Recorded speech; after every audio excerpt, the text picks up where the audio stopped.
Hello and welcome to another dramatic reading by me, Androzani84.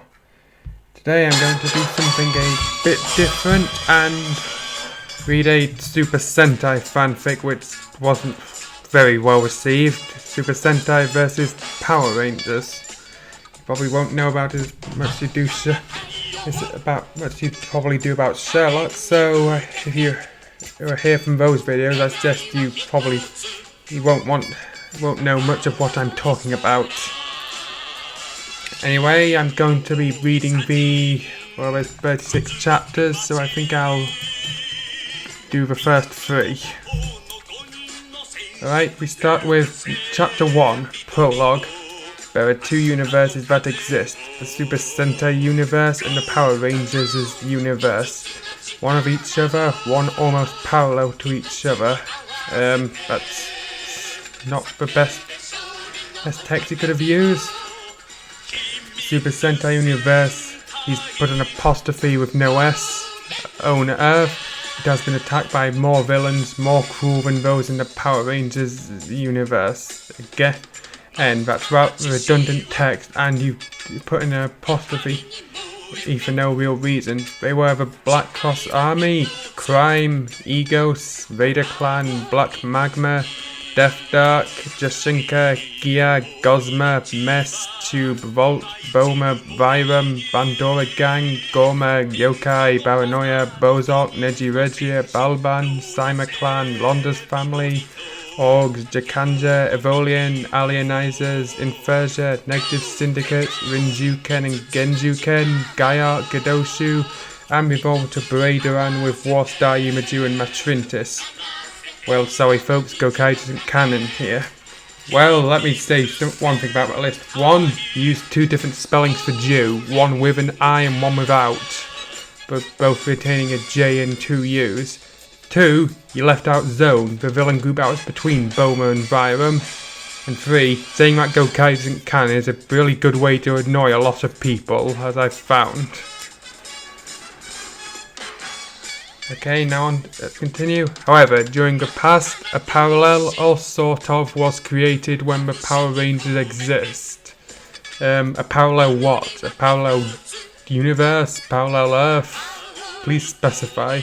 This rift was theorized to have occurred during the dinosaur wars involving various groups in Super Sentai that inevitably spelled the near extinction of the dinosaurs or more wars. Again, this doesn't really tell me much. A battle of ancient mankind may have caused it too.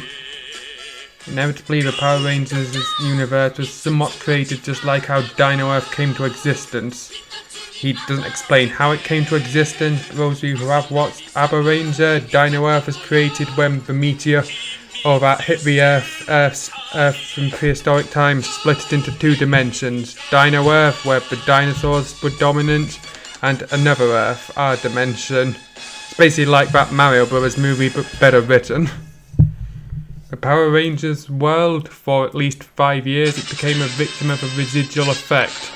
First 3 years was a lagging war against Lord Zed and Rita's forces, who were later usurped by the Machine Empire, Paranoia's counterpart, Diva Tox's crew, Bozok's counterpart, and the United Alliance of Evil led by the Dark Spectre. That is not how you spell Spectre. The rest there weren't much change in range until the coming of Turbo, but 4 of the Power Rangers Turbo's members became Power Rangers in Space members. Ending the lag war, destroying the first incarnation of the United Alliance of Evil. Again, that's not really good at English. It should be ending the lagging war, should have pointed to that, and saying weren't much change in range except until the coming of Turbo, but 4 of the Power Rangers Turbo became Power Rangers in Space members. Well, that's just a very confusing way of saying that they kept a pretty consistent roster through Mighty Morphing Zeo and Turbo before they changed it up, and then 4 of the new guys went on to join Power Rangers in Space. Is that really so hard to write down? Anyway, I digress. Then later began a 1-year battle for each new group of Power Rangers. These villains were the Scorpius. Scorpius is the name of the leader, not a group. I don't think the group even had a name. Banshira's clan, counterpart of Sima.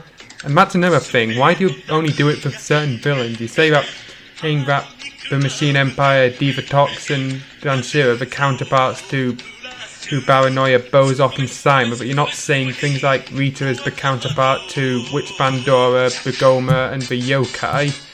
Or that Dark Spectre's Force are the counterpart to Neji Regia.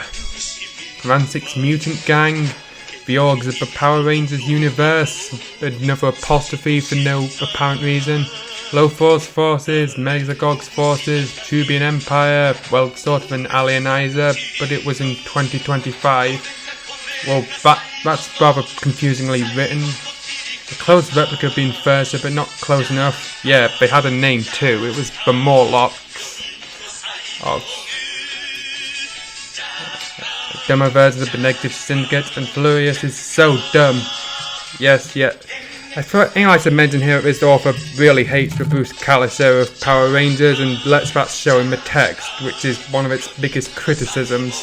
He even deleted whole chapters because of how poorly they went down, even with if Callis haters. And anyway, Daishi, and in one future, Benjix destroyed it. That wasn't a future, that was an alternate dimension. I pretty much made that clear during the early press reviews and canonised it with Samurai. Maybe one or two butthurt people still holding on to the fact it was a dumb retcon when in fact it was planned from the start, but that's not important here. So what's going on? Oh yeah, Power Rangers Samurai isn't canon here too, or will it be? Look, if you've not planned this far ahead enough to decide whether Samurai is canon, then it's probably not much good.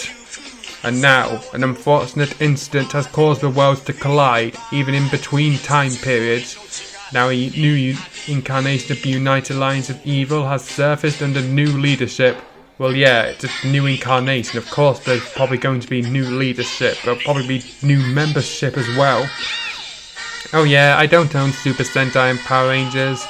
Super Sentai is owned by Toei and Power Rangers by Saban under Toei license. That's, again, rather bad English. I'd say Power Rangers owned by Saban and brands under license from Toei, which isn't quite accurate anymore since Saban brands got bought out by Hasbro a few years back, and there's a lot of people with strong feelings on that including myself, but that's not important here. Chapter 1, Super Sentai Alumni, which begins with an author's note. This fanfic's undergoing polishing to make it better starting with this chapter. Please bear with me. Thanks. The opening scene below is copied from scene of Super Sentai vs Super Sentai, another which involves Taku's and Momoko's meal together by Chris X. Since Shinken Red is also named Taku, I integrated the concept into him and Meiko, who like Momoko has a great love for children and is a tough lady despite the elegant exterior. So he's basically admitting his rewrite rips something off. Also, a Jetman appear here is because they're my favourite 90s Sentai of all time. That's also not English. You either eliminate the is or put also the reason the Jetmen. And 3, it's Jetman, plural is still Jetman, not Jetmen. Maybe my favourite Super Sentai of all time, even with all the fresh plots that appear every now and again. So maybe many are surprised that Guy Yuki survived, which will soon be explained how he survived. The boys Joe Yuki and Ken Tendo are tributes to Gatchaman, another anime series I grew up with, which, though he doesn't mention it, Gatchaman was a big inspiration for Jetman, with Guy being based off Joe the Eagle, who also had a death at the end of the series. Plus there are many events here that are not canon to actual Sentai that has happened as well. Slightly revised on December 30th, 2011. It's the Super Sentai year 2011, in case you're confused it would be Anno Domini year 2011, and everything seems to be pretty peaceful, or so it seems, as a universe tainted by sin always breeds evil to destroy the righteous. Okay, that's a rather bizarrely formatted sentence, there's little to no punctuation at all, and it's incredibly long. The Shinkenzas have long since defeated the Gedoshu, and the Ghost Sages have returned home to where they came from. As per the Shinkenzas, they have moved separate ways yet again after the events of Ghost Sage vs Shinkenja epic on the big screen. The Ghost Sages had once again left to their homeworld, only to drop by to a few visit to Shoichiro Amachi and his son Look, I'm recording in here. Get out. Oh, I need. Dad, get out. You know, I'm recording in here. Sorry about that. There was a brief interruption. And the Go-Onders were also on their separate ways. Takeru Shiba can be seen looking at the albums of the past. At least Mako's got to stay here after she went back to Hawaii, said Takeru Shiba. Sorry if I can't do a voice, I have not seen Shinkenja yet. I'll probably get round to it in a few weeks, but for now, you remember that Chiaki and Kotora still have school to attend, and so did Kaoru, who left the house to her son, Takeru Shiba.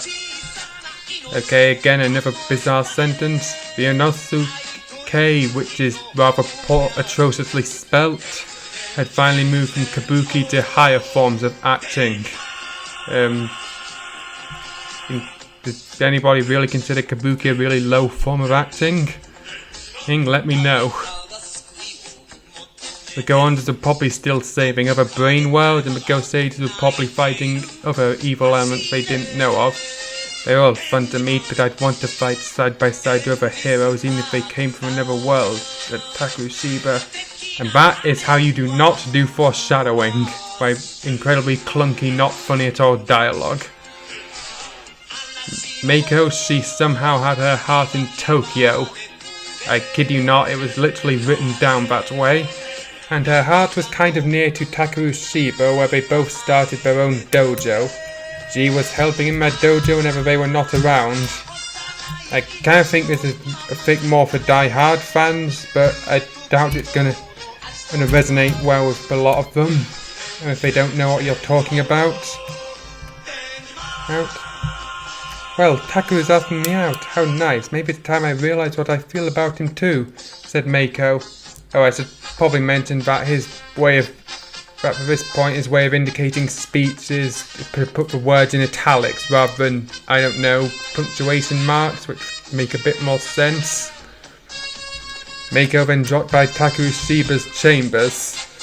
Wow, that came with all the build-up in the world. Mako? Said Takeru in shock.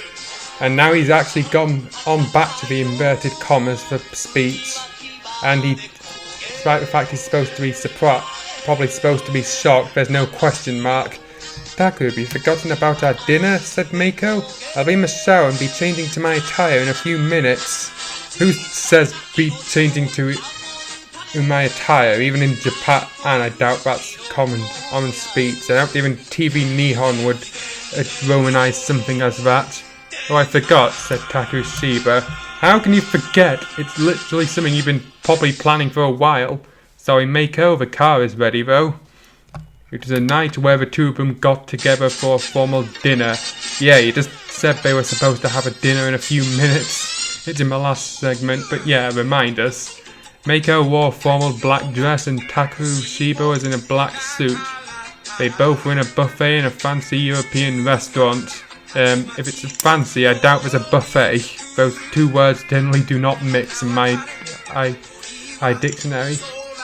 You look kind of gorgeous today, Mako, said Takeru Shiba with a flattering look. Why does he keep referring to him as Takeru Shiba? Just call him Takeru. You seem to have no problem calling her Mako. Thanks, Takeru, said Mako, blushing. It's been a while since we ate out like this, all in formality and just you and me. Oh, waiter, table reserved for Takeru Shiba, said Takeru Shiba. Again, you don't need to give him the full name. Right this way, sir, said the waiter. Both sat down on their respective seats at the reserved table. Takeru Shiba was trying to treat Mako as his very honoured guest and love interest. Both sat down as the waiter approached to pour them some water. Seriously, this guy was making George Lucas look like an expert on romantic dialogue and text. May I take your order, please, monsieur? Asked the waiter. I had the special steak today with coleslaw salad specials you have advertised outside your door, said Takeru Shiba. Again, that's not a natural way of speaking. A more natural way of saying, can I have the special you were advertising outside? Aye, less wordy and much more realistic. Good choice for an order, monsieur, which doesn't have a comma despite the fact it probably should, said the waiter. Pretty good choice for a place, said Mako, looking around the fancy new restaurant before she sat down to wait for their order. Waiter, do get some of that special chocolate cake I ordered for this lovely lady too, said Takushiba, who lit the candles on the table. You didn't order a cake? At all. The first we hearing of it. Right away, monsieur, said the waiter. Oh, for this pretty mademoiselle, do you have any other orders? Or any orders at all, considering you haven't actually ordered anything yet? Oh, none, said Mako. I'd rather starve than eat. Bear in mind, at this point, I'm actually making up some of the dialogue. The more tongue-in-cheek lines are actually my own. Takushiba pours some of the grape juice on Mako's wine glass, not in it, on it, as a gentleman would. French lessons can be fun, said Mako, who can be seen playing with her iPod. Were iPod touches still in fashion in 2011? I remember the iPad was coming into fashion around that time. Minutes later, the special steak arrived. It smelled so good with the combination of garlic and pepper. The vegetables were crisp as ever, dressed in balsamic vinegar. It was finally placed on the table. Takaru, you do have good taste. Besides from secretly being able to cook, you have taught me a lot. This place is really fancy. How did you learn of this place? Said Mako. I don't know anybody who'd say anything like that. Oh, that was nothing. Genta told me this place before he left us again for personal reasons. Did he have to leave for personal reasons? Couldn't he just leave again? Can't blame him if he likes to further his cooking skills in France, said Takushiba. I can totally imagine this script as a Hollywood movie. And that's not a compliment. Takushiba was cutting the piece of steak he ordered a while ago while Mako was chewing on the salad. They did not order that before, but whatever. Their dojo just had so many students that both of them were having what would be a loving gaze. Except for the fact the two characters probably don't have much chemistry.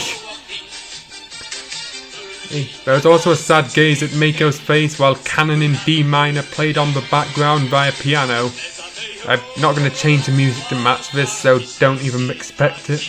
What's the matter, Mako? Asked Takushiba while staring at her face filled with but a blank expression that indicated her sadness of missing their friends.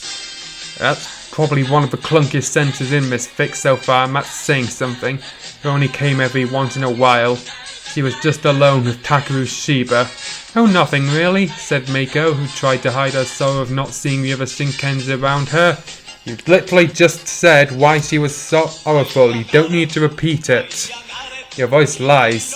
Just tell me. You can open up to me now. You know you can open up to me now more than ever. I mean, we've gotten closer than you were as teammates, said Takushiba. Alright, can somebody give this guy some critique on his romantic dialogue, because I think he needs to edit this again. Mako looked at an empty table reserved for some guests. She imagined what it would have been them. All the Shinkenjas together as there were 6. In her mind was them all happily eating together. You're thinking about the others, aren't you? Asked Takushiba. Sometimes I wonder why I can only understand you more than I understand the others. I think we're all doing great. I wonder how my adopted mom is doing. That is if the law ever counts her as well. Again, this is the one where Anakin Skywalker is coming up to you and telling you, "Ooh, that's rather unnatural, mate."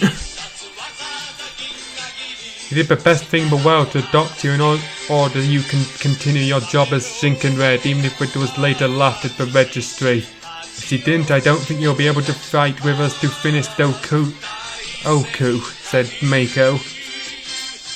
I think I'll let you tell me what was wrong with that sentence. Right, you won't be able to beat Bereidoran either.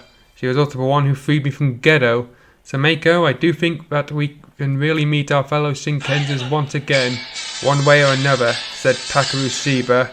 And there's a slightly large break. I understand that too. Let's just enjoy the dinner, Takaru. I've never dreamed of eating in a fancy restaurant like this.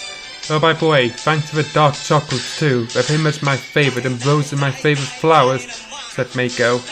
information that should have been shared with us earlier, namely the gifts he'd given her, but wasn't. Glad you like the flowers that I've given to you, said Takurushiba. Like the rose, your elegant exterior is accompanied by your toughness. I like that in a woman. Again, this is the kind of thing where George Lucas would just throw out the script and tell the actors to make up their own. Thanks, said Mako. Team break. The Jetman team entered the restaurant where both Takurushiba and Mako enjoyed the night together. Is this the only restaurant in the whole thing? Ryu and his wife Kaori, Guy Yuki and his wife Ako. I'm pretty sure there's a distinct, rather large age difference between Guy and Ako, but what do I know? Writer and director Aya was there. Tatsuki Oshii was left to help take care of Ryu's and Kaori's son Kentendo and Guy Yuki's and Ako's son Joe Yuki. That's a rather awful prose. This is making the Sherlock fic look rather well written by comparison. Hey, aren't those the Shinkenja's red and pink? asked Ako. That's a rather bizarre way of saying it. Yes, they are, said Guy Yuki. I think we'd better get dinner and recruit them to our organization to help us while they are there. Shinkenja's will be a great help to us. The Bokens are in and so are the Decorangers, but we need all the help we can get. Okay, this seems like we're being dropped into the middle of a plot in progress. That's a good suggestion. Samurais can be helpful too, you know, in a group of young people. Again, the plural form of samurai does not have an S. It's just samurai. I hope we can find more younger Sentai to help fight for us in the new alliance of Super Sentai, said director Aya Odagiri, referring to Takurushiba and Mako. Oh my god, you do not need to refer to the characters by their full name constantly. Looks like I know what we're supposed to do now. We have to establish contact with them, said Ryu. Ryu approached the table where Mako and Takurushiba are eating dinner. This is after a scene break, by the way, despite the fact it's still pretty much the same scene. He was careful enough to be polite as much as possible. Allow us to introduce ourselves. Maybe you heard of us, maybe you didn't. We are the chosen Sentai Jetman. You must be Mako and Takurushiba. I'm pretty sure Mako has a surname as well, but I doubt the author actually went and researched it. Owns a new dojo in town? We have heard about you, said Ryu to Takurushiba and Mako. Jetman? Asked Takurushiba. I've heard of them, but never dreamt I'd meet them much later in my life. It's been a while since I heard about you people. You're a senior force now, aren't you? Never mind. Indeed we are. As said, we were once young and we're not getting any younger. That's why we look for young warriors to help in battle. However, I'd like to taste battle again if I ever get the chance, said Ryu. Again, I doubt even an old man would say something like that. Much changes have happened ever since. I had my wild days before with women, but that's over, said Guy Yuki. And he's spelled Yuki differently as well. He previously spelled it with 2 U's, but he's now spelling it with 1. Who held a shot of whiskey in his hand. As you know, Skyforce and Sargis, that's spelled SGS, but pronounced like Saga. It's the organisation from Gogo Sentai Bokenja. Have collaborated for some time before we met you and the other Super Sentai forces, said Director Aya. We're trying to find as many Sentai Rangers as possible to form a united Super Sentai Alliance. We do our targeting, the younger ones, for physical work, and for us seniors we're more of consultants. Okay. I have directed the project myself with many others. What's really going on? Asked Mako, astonished. They literally just explained it to you. It was not confusing except for their wording. Well, believe it or not, there's a war that we believe is about to erupt soon. Afraid that the threat is coming soon here in Japan. And that sounds more like a movie rather than a movie trailer than an ominous warning. There's a war that we believe is about to erupt soon. Coming soon here in Japan. I believe that our old enemy who we once defeated 20 years ago could be behind the sudden fall of Germany in less than a day, said Ryu. And this is the first we've heard of this fall of all of Germany, which again would probably have made for a better prologue than what we got. That's pretty crazy, said Mako. Mako, said Takurushiba. Sorry, said Mako. I understand if you think it is crazy, said Ryu. Give us time to think it over, said Taku. Here's our calling card. If you do run into trouble, we may run into each other. I wish you will join us at your own free will and passion, said Ryu. Again, it would have been more natural to say, if you run into trouble, give us a call. All. May happen sooner than you think, said Mako. Until then, farewell, said Director Aya. I think it would be more formal to call her Director Odagiri. Even then, she wasn't a director, she was the Shokan, which means chief. Meanwhile, in another world, another universe quite similar to theirs, but quite different, it was the Power Rangers universe. Although that was but a shadow to the Super Sentai universe. Well, way to insult the people there. Unknown to them, Aka Red had entered from time period to another. What? Isn't to be one time period for another? To another? And in case you didn't know, Aka Red was a character who appeared in Bokenja's anniversary movie before becoming a semi-regular in Gokaija, and a minor character in a Duoja skit. This is the Power Rangers' universe in a previous type than ours. I have to admit that it's quite similar yet different. This world not being so powerful, it could easily crumble if a force of evil will enter it. I must not let it happen. Right now, Radiguet is forming his own army that could destroy all of reality, said Akared. A man quite in his late 20s and having held 5 powers in his lifetime was there. He was Tommy Oliver. The days of Dino Thunder had ended, and it's the year 2005 in the Power Rangers universe. This guy. So apparently the year 2005 never ended for him. It's been some time, now I'm just all alone once more, said Tommy, who was really ready to go fast asleep after a tiring day of working at the university. It's not, Reefside isn't a university, it's a high school. The characters are clearly labelled in the series Bible as 17. He had broken up with both Kimberly Hart and now Catherine Hillard. What has he done? Yes, how dare he break up with 2 women, and who were both pretty hot. He also misses all his friends in the past, including Zordon, who had sacrificed himself. That seems rather morbid. While in his dreams he saw 5 figures, namely Dragon Ranger, Kiba Ranger, O-Red, Red Racer, and Abere Black. They're me, said Tommy surprised. All my costumes in the past. As Tommy noticed his speech patterns, he was speaking in Japanese. Why? It's in fact weird to him because he never learned to speak the language. What, the guy who somehow became an archaeologist in 7 years never had the time to learn Japanese? Pull the other one. I never learned Japanese, never did, never will. Now why am I speaking it? Said Tommy Oliver. We are not you, said the 5. However, we are your 5 counterparts in the Super Sentai universe. You shared our powers for some time. Super Sentai universe? What is that place? Where is that place? Asked Tommy. We 5 belong to a universe to which your world is a shadow and has existed for some reason with its own set of events. Our history books are even different. Angel Grove doesn't exist in our world, said Abere Black. Just like where I come from is the Dino Earth, but it's simply a crossover. Tommy, you must understand that a legendary conflict is about to be hit, and you are chosen to join a war, and so will other Power Rangers.